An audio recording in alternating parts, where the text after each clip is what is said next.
In this video, I'll show you how to easily find Telegram downloaded files on your PC.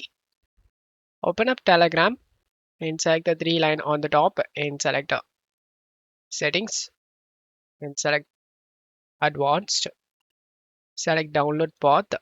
Select this to custom folder cleared only manually and select the location where you want to save the downloaded files.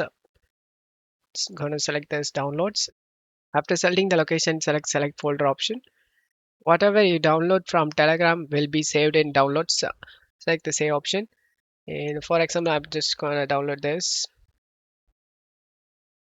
Go to downloads, and here you can able to see the downloaded file. The default Telegram download location you can find on downloads Telegram desktop. This is the default download location of Telegram. I hope this video helped you. If the video helped you, don't forget to leave a like and subscribe. Thank you.